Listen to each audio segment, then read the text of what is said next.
Hola, bienvenida, bienvenido.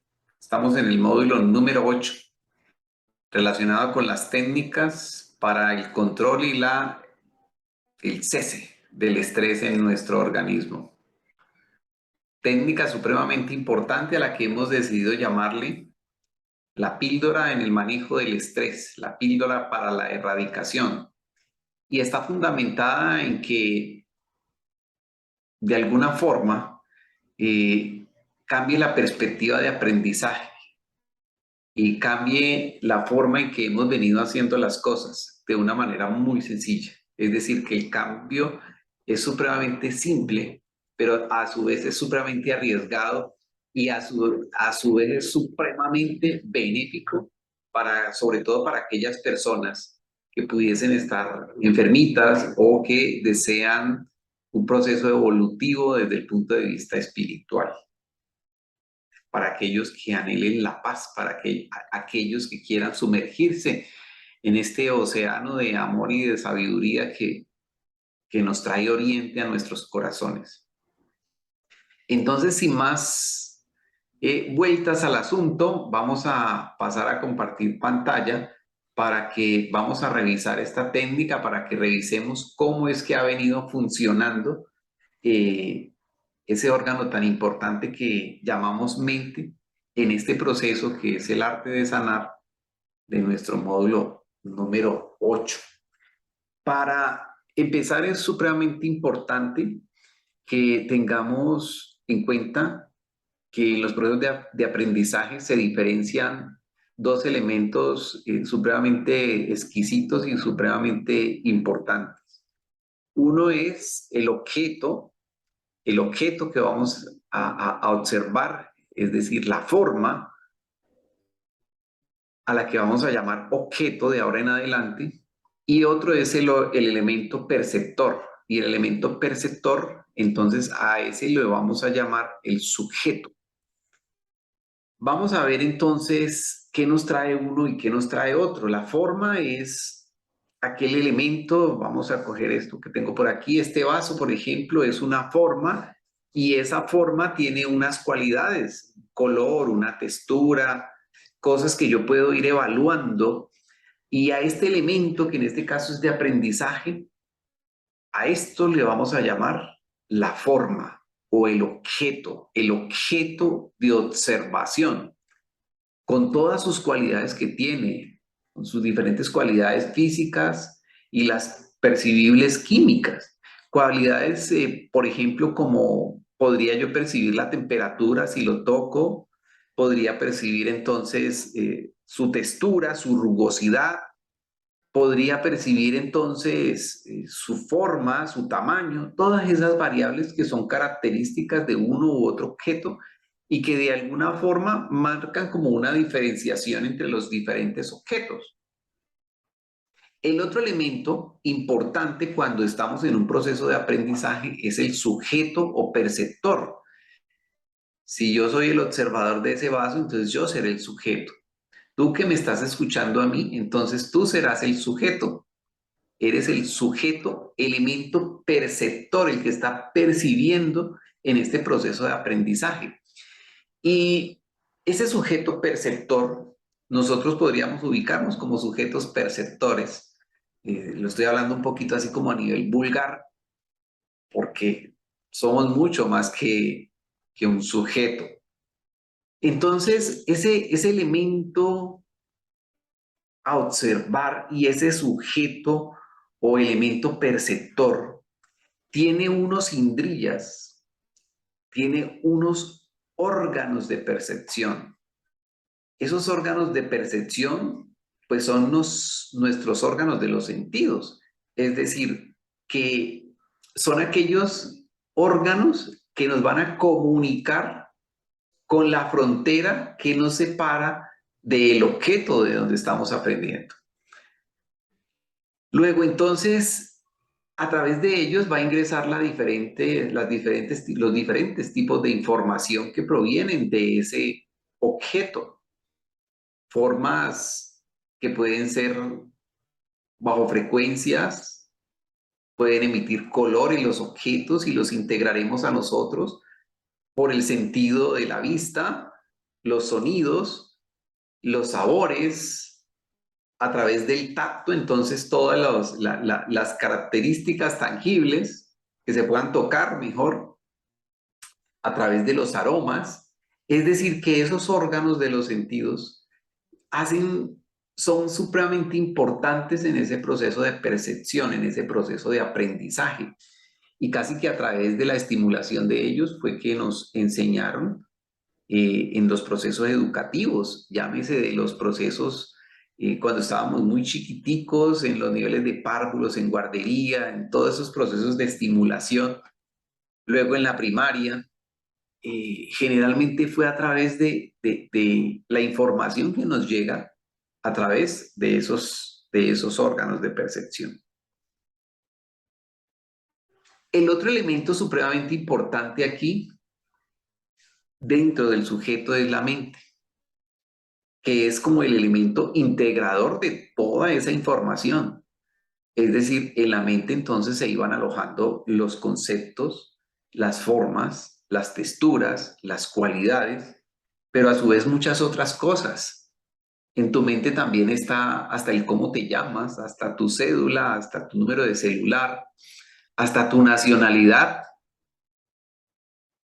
Están todas las emociones por las que te has expuesto, está el discurso de tu profesor A, de tu profesor B, están las enseñanzas de tu padre, quizás de tu madre, de los profesores, y eso que no estamos poniendo en tela de juicio, si ese momento en el que nos estaban enseñando estaban lúcidos, ¿no? Ahí como para ponerle un poquito de picante a la cosa. Entonces todos esos elementos que has venido integrando a tu mente,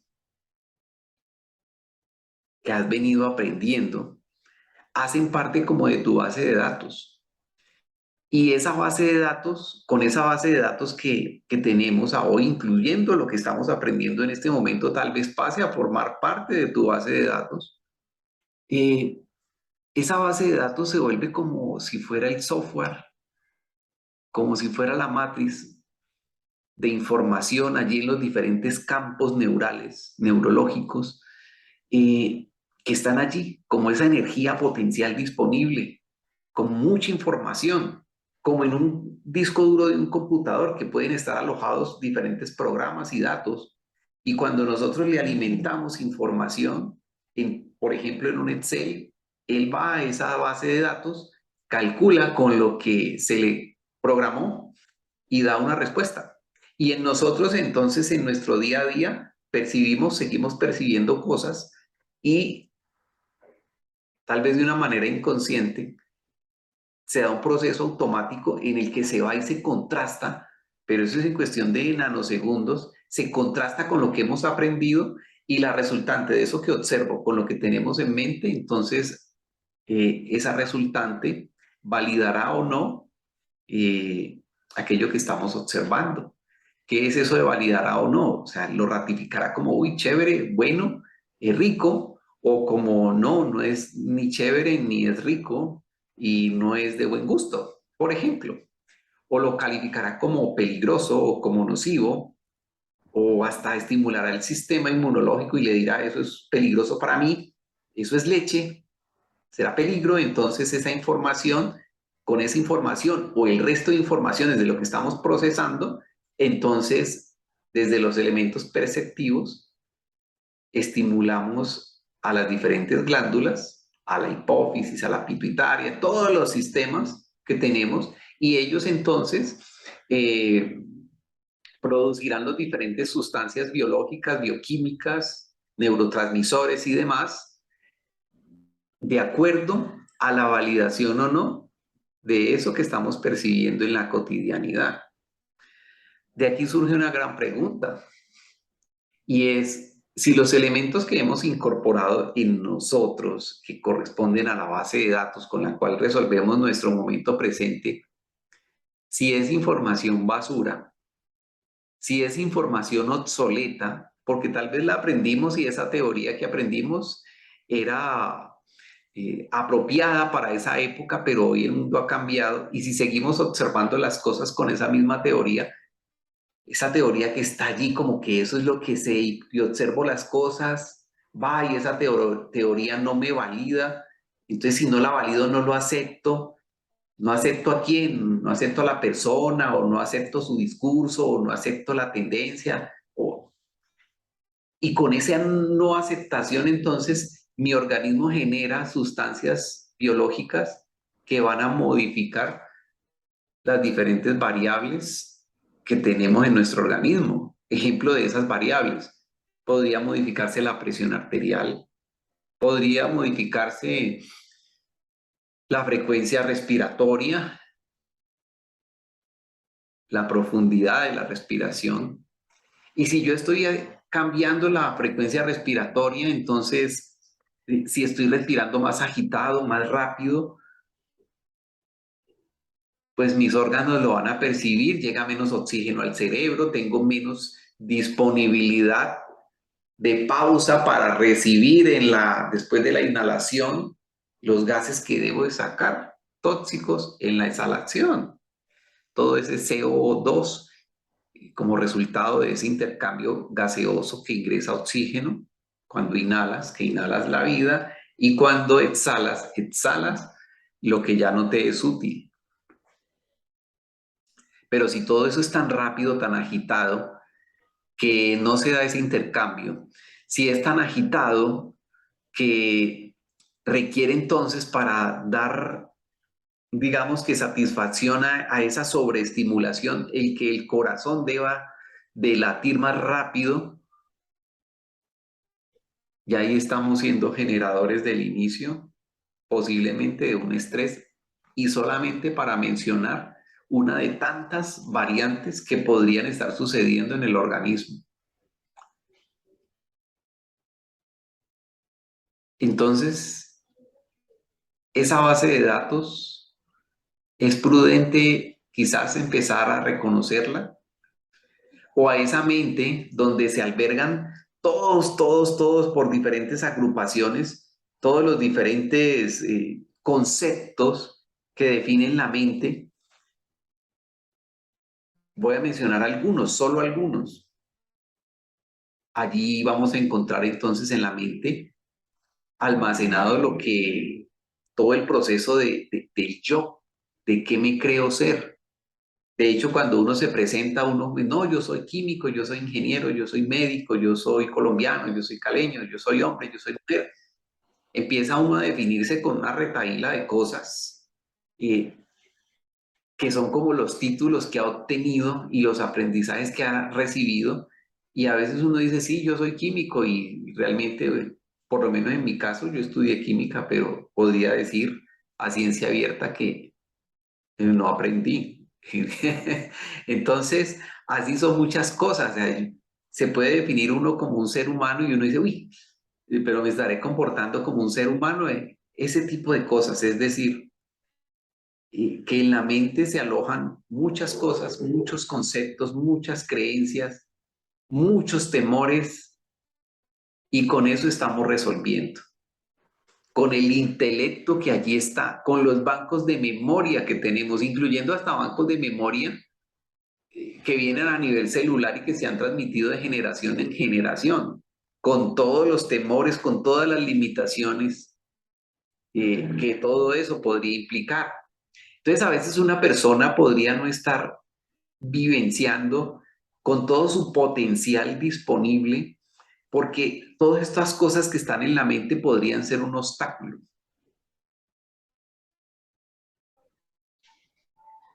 Ya uno de los grandes maestros nos decía, sé como niños porque como de ellos es el reino de los cielos.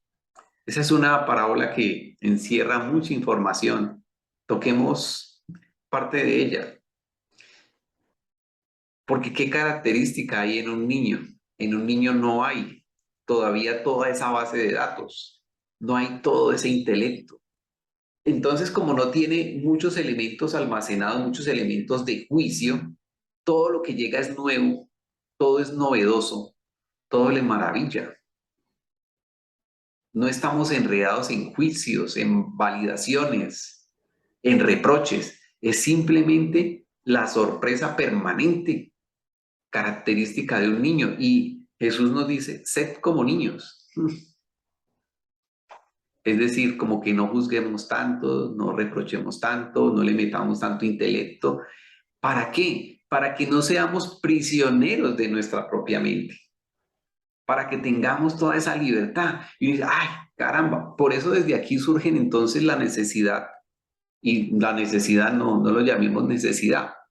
Eh, Van a surgir de aquí muchas estrategias terapéuticas para ir a borrar todos esos datos que son originadores de problemas, son engramas, son eslabones perdidos que nos están dificultando en este momento presente, pero a veces podrían no alcanzar la vida de una persona para poder eh, superar todo esto. Entonces, aparece, y por esa razón, esa flechita que vemos aquí en la pantalla. Es decir, que el proceso de aprendizaje lo hemos tenido desde una forma, un sujeto que percibe y una mente, y allí pareciera que estuviera el todo. Y nos ha faltado hacer lo que hacían los maestros y lo que nos vienen diciendo desde hace mucho tiempo y de gente que a la que se le llama iluminada, trascendida, todo esto, nos traen una exquisitez, una sencillez para superar todos estos procesos que lo que pasa es que si se observa desde la mente misma se encargará de ser un obstáculo, porque la mente se siente el rey, la reina, la, algunos le llaman la loca de la casa, la que genera todos los problemas, y la mente pareciera que no quiere perder ese control. Entonces, si tú estás dirigiendo tu vida solo con tus aspectos mentales y si esa base de datos está errada, imagínate cómo puede ser la resultante. Siguiente elemento integrador al que nos invitan todos esos maestros es que más atrás de la mente, cuando me refiero más atrás no me refiero tanto a ubicación, porque la ubicación en los niveles de conciencia ya no estamos hablando de una ubicación física, sino de una ubicación eh, que podría estar en todas partes, en todos los tiempos, en todos los momentos. Y, y ese elemento al que debemos apuntarle es el elemento del desarrollo de la conciencia. Algunos lo llaman el despertar espiritual, otros la trascendencia, otros la iluminación. Bueno, múltiples formas para llamar a eso que es tal vez simplemente la reconciliación de uno mismo, el acercamiento nuevamente a Dios. Y allí entonces lo que sucede es que cuando esta mente tiene un dueño y no es autónoma, todo va a ser percibido desde la conciencia, es decir, desde los estadios conscientes. Luego entonces, el poder no lo tiene la mente. La mente será un elemento, una herramienta mejor, una herramienta que tenemos y podemos usar a nuestro criterio, a nuestra disposición cuando sea necesario. Es decir, eso que hemos aprendido, eso que me identifica con mi nombre, con mi cédula, con la profesión, con todo eso, de que fui contador o yo que sé, abogado, entonces desde la conciencia la utilizaré como herramienta cuando sea necesario. Allí utilizaré mis conceptos financieros cuando vaya a hacer la inversión. ¿Cómo va a ser el retorno del capital? Allí cuando estoy entonces en todo el proceso de una discusión netamente jurídica, entonces todo mi aprendizaje jurídico como abogado lo saco a relucir allí, pero desde la conciencia. Y desde allí no, si hay algo característico es que la conciencia es transparente. Entonces vamos a ir por el correcto obrar, tema que tocaremos en otros cursos de una manera más profunda. Entonces, cuando sucede esto, que todo lo hacemos desde la conciencia, no vamos a integrar en nuestro organismo elementos erróneos de percepción, porque va a haber, llamémoslo como un ente, que es la conciencia que decanta toda esa basura contaminante en una conciencia que es capaz de autoobservarse y tener claro que todos los aprendizajes viejos, todos los conceptos viejos no tienen por qué contaminar nuestro momento, nuestro maravilloso momento presente.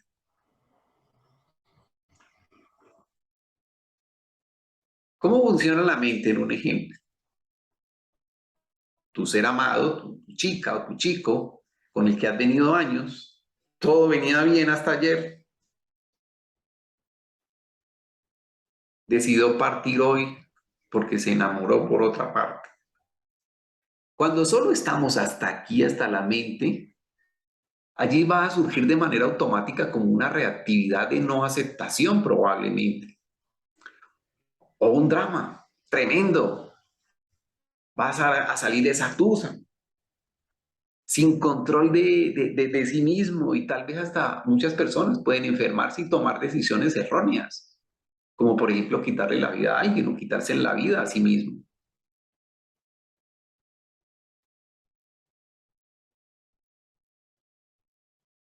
Una persona consciente, ¿cómo observaría eso? Una persona consciente es una persona supremamente amorosa, supremamente bondadosa, compasiva, y no solamente amorosa, bondadosa, compasiva y mucho más con los demás, sino con sí mismo. Tendrá tan claro que esa persona que se enamoró ahora la ama tanto que le va a permitir partir como debe ser y que su amor por ella no va o por él no va a ceder, seguirá siendo el mismo, pero no habrá un sentido de apego que yo le quiera cortar las alas y tenerla aquí o tenerlo aquí como prisionero. Será tan amoroso que obviamente se presentará un duelo muy pasajero, no un duelo de no aceptación eterna. ¿Y por qué será un duelo tan pasajero? Porque una persona consciente no es una persona que se deshumaniza, es una persona que vive el momento intensamente, pero el siguiente instante ya es un nuevo presente. Ya no va a tener en cuenta esa historia, salvo que de manera consciente quiera acordarse, salvo que de manera consciente quiera volver a revisar las fotografías, quiera recordar eventos para contar. Entonces el elemento más importante a desarrollar nosotros es este, la conciencia. ¿Y cómo nos acercamos a la conciencia? Por allá en un capítulo, en varios capítulos, módulos, mejor, estuvimos viendo varias cosas que nos acercan. Por ejemplo, el tema de la nutrición es importante porque vamos a tener entonces una nutrición más sádvica. Es decir, aparece otro tema, las gunas. Ya vamos a acercarnos a las gunas. Es decir, cuando nos acercamos a Sattva Guna, estamos acercándonos a la conciencia. Estamos alistando nuestro organismo, nuestra mente para ello. Entonces, cuando observas desde la conciencia, no van a haber elementos perturbadores para tu mente. Al no haber elementos perturbadores, no habrá posibilidad de que se viertan neurotransmisores, sustancias bioquímicas, hormonas, todo lo demás, que altera la homeostasis de tu organismo. Y al suceder eso, entonces, al no suceder eso, tú estarás en completa paz, en completa armonía. Así estará tu mente. No estará agitada, estará tranquila y serena. Estará sin estrés.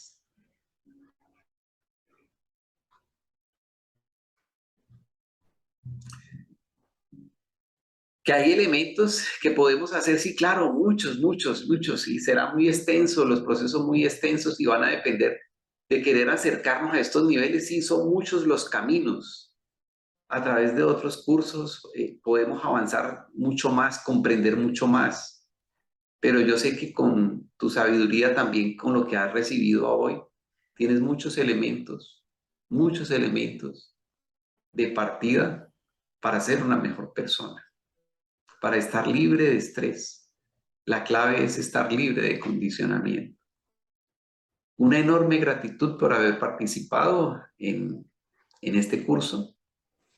Espero seguirte viendo, por allí te dejaré un regalito para que aún más le hagamos esa encerrona al estrés. Namaste, un saludo muy especial de gratitud para todos ustedes. Que tengan una vida libre de condicionamiento.